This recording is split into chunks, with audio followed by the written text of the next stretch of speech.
Number 5. And I forgot to tell you, number 4 is listed as a medium. Number 5 is listed as a difficult, a hard one. A student examining this graph made the following statement. Because the rectangle for brand Y is twice as high as the rectangle for brand X, twice as many of the students prefer brand Y to brand X. Oh boy. Is the statement accurate?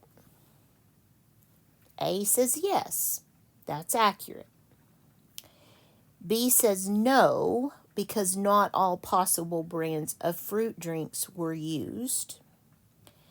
C says no, because the number of students who prefer brand Z was not considered. D says no, the heights of the rectangles cannot be compared in this way because the vertical scale does not begin at 0. And E, no, this type of comparison cannot be made because the vertical scale is based on percents rather than actual numbers. So, the answer is not A. The statement is not accurate. And let me show you something here. This bothered me, remember, from the beginning, if you were watching that video. I'm going to sketch in the rest of this graph.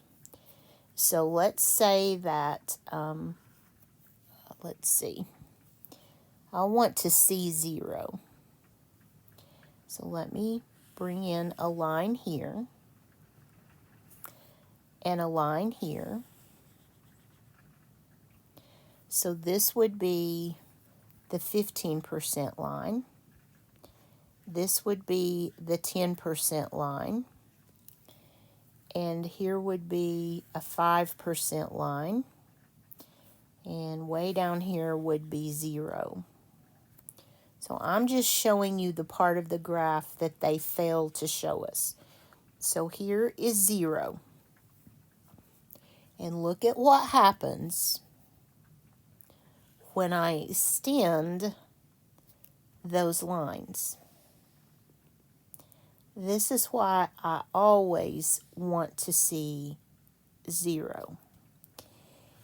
Because now, when we compare these, and let me see if I can color them gray, just so you can visualize what I'm trying to say here.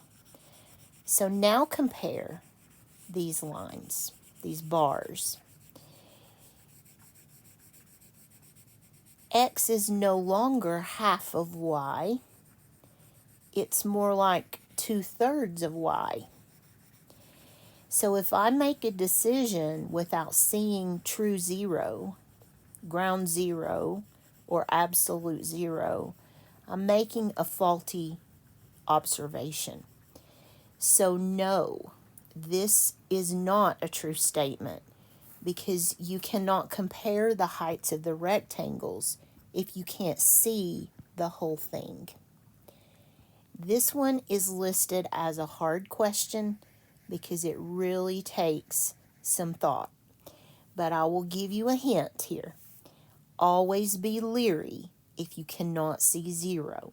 You need to be able to know what that looks like down to 0 before you make assumptions about an answer.